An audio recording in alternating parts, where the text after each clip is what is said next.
Hola, ¿qué tal amigos y amigas de la revista Puaj? ¿Cómo les va? Bienvenidos a un nuevo video. Hoy te traemos la historia del último festival de Woodstock que se hizo, cómo se organizó, por qué, cuándo y cómo fue su caótica fecha que derivó en episodios tan violentos y de disturbios tan graves que fue su última edición en la historia, y cómo lo catalogaron algunos periódicos de la época, exagerándolo como siempre, el amarillismo del periodismo, en el Woodstock 99. El día en que la música murió. Veamos.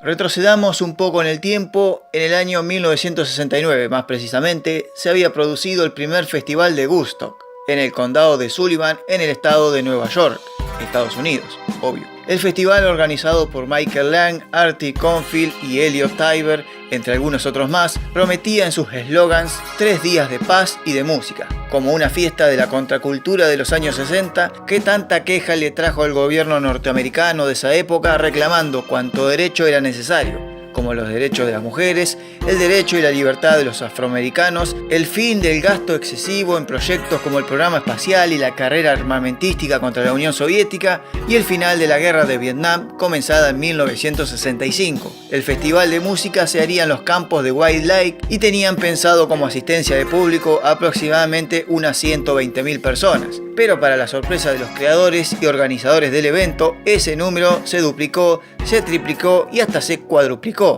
Se fue a la mierda directamente. Según las estadísticas oficiales, al Festival de Woodstock 69 acudieron entre 400 y 500.000 personas. Pero hay estadísticas no oficiales y testimonios de muchas personas que acudieron fuera de esos 500.000, llegando a la increíble cifra de 800.000 personas en el festival. Incluso algunos dicen que hasta de 1.000.000, aunque muchas no alcanzaron a llegar al escenario, como se muestra en esta película que te recomiendo que la veas si querés saber más sobre el detrás de escena de ese Festival de Woodstock 69. En aquel evento se produjeron grandes performances de los músicos de la época, escenario donde brillaron Jefferson Airplane, los Who, Joan Baez, Joe Cocker, Carlos Santana, Janis Joplin, Creedence, Neil Young y Jimi Hendrix.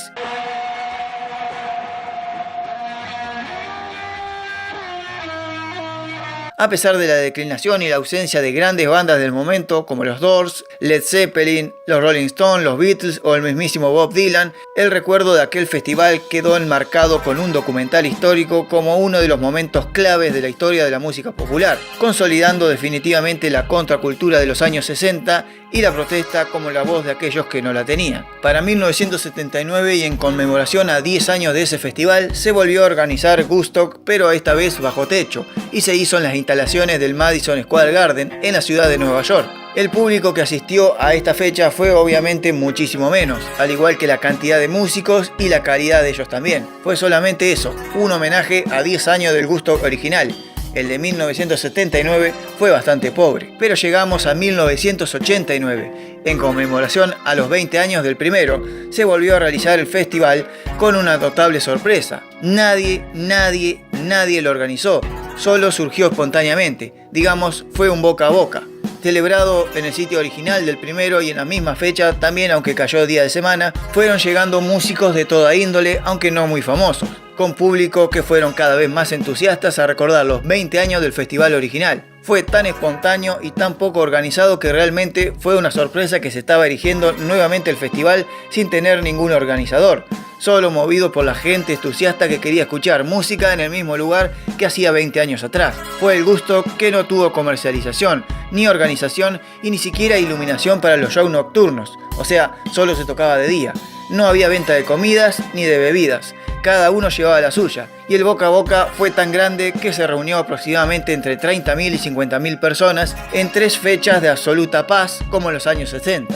Pero no olvidemos que esta historia transcurre en Estados Unidos y si hay algo donde pueda sacar ganancia, plata y generar mucho consumo es justamente en este país. Y al ver el éxito rotundo que fue el inesperado Woodstock de 1989, no se tuvo que esperar hasta 10 años más, sino que en 1994, a 25 años del Woodstock original, se volvió a organizar el festival de manera masiva, nuevamente organizado por Michael Lang junto con otros socios, Roberts y Grossman y el coproductor Cher. se buscó una nueva granja para elegir el escenario del festival, pero bastante alejada de la ubicación del anterior. Aunque al principio tenían preparadas 2 fechas, sábado y domingo 13 y 14 de agosto respectivamente, se agregó un día más, el viernes 12, porque la convocatoria parecía prometedora de gente, y los organizadores esperaban una estimación cercana a los 50.000 espectadores como el anterior Woodstock del 89, o a lo sumo unas 100.000 personas. Pero lo que no contaban es que la gente estaba deseosa de conciertos, de música al aire libre y un poco más de rock a sus vidas y, por qué no, volver a revivir los años 60. Y las estimaciones oficiales hablan de una concurrencia de más de 350.000 personas. Una locura total. Y el dicho dice, cuanta más gente, más plata puede sacar, pero más quilombo se puede armar, porque todo se descontrola. No podés tener a todos controlados. Y a la intensa lluvia de toda esa semana que embarró el predio para el festival, donde la gente jugó con barro todo el fin de semana, llamándolo Moonstock por el juego de palabras en inglés, que significaba barro, hay que agregar que la cosa se empezó a desbordar en cuanto a la seguridad, ya que las vallas que contenían el predio cedieron ante tanta cantidad de gente y, digámoslo así, solo había un alambrado que encerraba todo el predio, una porquería. Y también se desbordó el cacheo de la entrada para prohibir el ingreso de alcohol, drogas, armas o cualquier cosa que haga peligrar la paz del festival. También terminó cediendo, y mucha gente se terminó colando en la entrada, ingresando gratis, y fue bastante incontrolable poder tener todo un monitoreo de todo lo que estaba pasando dentro del predio. Aún así, los espectadores pudieron gozar de grandes shows de Joe Cocker, Cypress Hill, Metallica, Aerosmith, Nine Inch Nails, Orbital, Santana, Green Day, que armó tremendo revuelo en el momento que le pidió a la gente que se empiece a tirar con barro, y bueno, todo se descontroló por demás y hasta el bajista ligó una piña de los de seguridad ante tanta gente que se subió al escenario. También tocaron los Red Hot Chili Peppers y Bob Dylan, entre muchos otros más, en 3 días de paz, música y por supuesto barro. Pero llegó el Woodstock del terror, el Woodstock que terminó con una tradición de 30 años de generaciones y festivales. El furioso Woodstock de 1999, el último. Fechado para el 23, 24 y 25 de julio de ese año, se le agregó un día previo, el jueves 22, con bandas locales e injunables, más que nada para probar sonido en un escenario extra. Pero a diferencia de los anteriores festivales, el de 1999 se haría en julio y no en agosto. Así como en 1994, la semana previa del festival cayeron lluvias y lluvias intensas que embarraron todo el predio para los días de los shows, en 1999 ocurrió todo lo contrario. Una ola de calor invadía el norte estadounidense, más precisamente en el estado de Nueva York. Había llovido muy poquito en meses y la gran sequía y el pesado calor se hacía sentir con más frecuencia en ese caluroso verano de 1999, con un promedio de 38 grados todos los días. Un calor del orto. Encima, en esta edición se decidió hacerlo en una ex pista de aterrizaje de una ex base militar, en Roma, estado de Nueva York, a diferencia de los Woodstock numerosos anteriores, donde se había hecho en campos y predios rurales. La combinación entre el fatídico sol de esos días de verano y el calor que emanaba de las pistas de aterrizaje, sumado a la inexistencia de los árboles o zonas cubiertas para tener aunque sea un poco de sombra, hicieron un combo bastante molesto para la gente que decidió ir al Woodstock de fin del siglo. La organización llevada a cabo por el siempre Michael Lang ahora era co-creador junto a la empresa MTV, que se encargaría de transmitir el festival entero por sus radios y su canal de televisión. Decidieron en mala medida montar 3 escenarios con un predio que regalaba lugar para hacerlo. Sí, era muy grande, pero lo hicieron mal. El escenario este, el escenario oeste como principales y el escenario extra para músicos emergentes e injunables. Digamos, no iban a ver muy poco. Pero el error vital para no acoplar los sonidos de ambos escenarios fue la distancia entre ellos. La gente tenía que caminar, escuchá bien, casi 3,5 kilómetros hacia el otro escenario. Una locura total. Caminar de un escenario a otro con 38, 39 grados en sus espaldas, más el calor del asfalto de las pistas de aterrizaje y la ausencia total de sombras, se le iba a adosar un cuarto problema, quizás el más cruel de todos los problemas: el capitalismo salvaje. En la otra punta del predio se encontraban los carritos de comida y bebidas, pero los precios no eran los de un festival de música, sino que los precios eran salvajemente disparados para arriba. burritos a $10, hot dog y sándwiches a $5, un pedazo grande de pizza, no la pizza entera, sino un pedazo grande, estaba a $12 y lo peor de todo, por el calor y el excesivo sol, las botellas de medio litro de agua estaban a $4. ¿O no viste este capítulo de Los Simpsons? Amor, justo Night, o sea, 99. Agua de manantial. ¡Rápido! ¡Necesito agua! Son $8. Ya, ni que estuviera loco.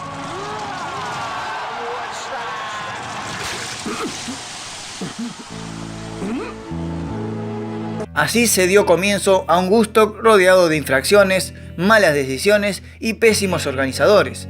El primer día se desarrolló con normalidad, aunque los ánimos estaban bastante caldeados por lo mencionado anteriormente. De repente querías ver una banda y tenías que caminar 3 kilómetros hasta el otro escenario para llegar a verlos, desde muy lejos debido al excesivo público que había ingresado.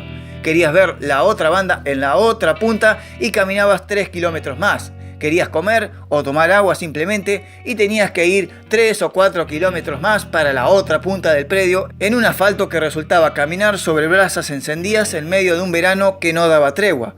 Ese viernes se lucieron los Black Harry, James Brown, The Roots, Jamie O'Cade, The Offspring y dos bandas del momento, Bush y Korn. Pero llega el sábado 24 y acá comienzan los primeros grandes quilombos. Ya te dije el problema que había con el agua, con el precio del agua. Pero lo que no te dije fue la escasez. Claro, al consumir tanta agua, el suministro en las tiendas se acabó, se vendió todo. Y vos no querés que miles y miles de jóvenes con tanto calor, tanta sed y la bronca de tener que pagar hasta $8 las últimas botellas de agua que quedaban, se quedaran tranquilos. No, esta generación de los 90 no es la misma generación de los años 60, la de los hippies y libertarios que buscaban paz y amor. La generación de los 90, como te expliqué en este video que te dejo acá arriba, es totalmente otra. Es una generación más obsesiva, más explosiva y en grandes grupos muy estúpida y violenta. Así fue como para el show de Kid Rock a las 1 de la tarde a pleno sol, el cantante se dio cuenta de este detalle y en un show que muchos consideran como el mejor de la historia del grupo, sobre el final mandó un mensaje al público y a los organizadores. Yo sé que la están pasando mal con este calor de mierda, que el agua es difícil de conseguir y que te quieren cobrar un ojo de la cara por una simple botellita. A modo de protesta, quiero que me arrojen todas las botellas vacías a mí. Luego de estas palabras de Kid Rock, el escenario se vio inundado de botellas de plástico vacías que el público empezó a arrojar al escenario. Pero hubo otro problema más que no te conté, el tema baños. Ah, esto me hace acordar tanto algo cercano que tuvimos por acá hace unos años. En fin, los baños colapsaron a temprana hora. No eran utilizables y otros quedaron desbordados ante tanto público que acudía a ellos. Fue tal la mala organización en cuanto a los baños que pronto se dejó ver charcos y charcos de meada y de mierda colapsados de los baños. Agua de los mismos inodoros que brotaban para afuera y la misma agua de las fuentes que había ahí cercano, donde algunos pudieron refrescarse si es que llegaban desde tantas tamañas distancias. Pasaron los shows de Ice Cube, Counting Crows, Alanis Morissette, hasta que le llegó el turno de ellos, de Limp Bizkit. El nu metal estaba en la ola de su popularidad y junto a Korn, que habían tocado el día anterior, Limp Bizkit eran la banda del momento. Y el show, que prometía ser un gran espectáculo, comenzó a tener problemas cuando la gente comenzó a romper trozos de madera de las vallas y muros aledaños para hacer esto. Sí, surfear sobre el público. Algo que estaba muy de moda en los recitales de rock en esos años en Estados Unidos. Y si hablamos de las cosas que estaban de moda en esos años, no podemos dejar de hablar de algo atroz, que las mujeres mostraran las tetas. Más que nada por un pedido excesivo de los hombres que llevaban a las mujeres muchas veces contra su voluntad hacia un sector del público donde debían mostrar las tetas para las fotos. Una estupidez de la época y de la juventud, ¿viste? Pero como todo, muchas veces esas movidas polémicas tienen sus excesos. Y ese mismo sábado se reportaron 2 denuncias de violación. Mujeres arrastradas hacia un sector del público lleno de hombres estúpidos que las forzaban a mostrar las tetas y muchos de ellos aprovechaban y las manoseaban por demás. Y entre el público que era así de grande, ¿cómo salís de ahí? ¿Cómo identificás que está pasando algo? Era muy difícil y la situación se puso peor. Fred Durst de Limp Bizkit había dejado algo en claro. Tengan cuidado, si alguien se cae, levántenlo, pero ustedes no tienen por qué portarse bien. Esto es un show de rock y dejó caldeado el ambiente para las bandas siguientes. Rage Against the Machine fueron los siguientes y los disturbios comenzaron en la gente otra vez. Episodios de violencia, piñas, palos empezaron a volar por los aires en la tarde-noche de Woodstock. empezaron a llegar los primeros deshidratados de los cientos y cientos que habría a lo largo del festival a las ambulancias y centros de salud médicos del predio. Colas y colas en los cajeros de automáticos. Ah, sí, no te había dicho que había cajeros automáticos también en el festival. Tenían que gastar y gastar y gastar. Muchos para retirar dinero y poder comprar algo para beber. También había colapsado. Y en el cierre de ese sábado lleno de polémica, durante el espectáculo de Metallica, se reportaron 2 fallecimientos por paro cardíaco. Aunque la autopsia de uno de ellos fue justamente la deshidratación que derivó en un paro cardiorrespiratorio. Pero si había una frutillita al postre del desastre, fue lo que ocurrió el domingo. Willie Nelson abrió el escenario oeste y se fueron alternando músicos de la talla de Seven Dust, Elvis Costello, Godsmack, Jewel, Creed y el final con 2 escenarios a pura música. En uno estaría Megadeth y en el otro los Red Hot Chili Peppers. Durante todo el domingo se corrió la voz que el festival tenía algo preparado para el final, una sorpresa, recordando al primer Woodstock del 69. Así que la gente disfrutó hasta el último minuto de todos los shows del domingo, esperando ese magnífico final. Aunque si el viernes la gente estaba enojada y el sábado ya se habían empezado a sacar, el domingo fue el estallido de una juventud que se iba a manifestar mediante un solo sentimiento: la ira. El calor, la falta de agua, el hambre, la sed, los tumultos, la violencia, todo se fue agolpando sobre el final. Aunque antes ya se había producido 2 hechos graves de violencia en ese domingo por la tarde. El primero fue cuando el sacado público, con ganas de empezar a romper todo, derribaron una torre de control de sonido del festival. Como saldo hubo algunos heridos, pero no más de los que llegaban al centro de salud por deshidratación. Y el otro episodio de violencia grave de ese domingo a la tarde fue el choreo. Grupos violentos de jóvenes se abalanzaron, quizás cansados por la explotación y el abuso de los precios, y empezaron a asaltar los carritos de comida y principalmente los de bebidas. No había más plata, pero sí había sed, y el final se acercaba. Había que romper todo. Y si vos pensás que los organizadores no fueron muy inteligentes a la hora de prever estos demanes y colapsos, guardate la opinión para lo último que hicieron: repartir velas al público para cerrar con el show de los Red Hot Chili Peppers mientras tocara Under the Bridge, como un modo de cerrar en paz un festival que nada tenía que ver con la paz. A ver, hagamos un cálculo juntos. Gente sacada más ausencia de seguridad, o mejor dicho, una seguridad muy liviana para tanta gente, y velas repartidas a todos. ¿Qué puede resultar de todo eso?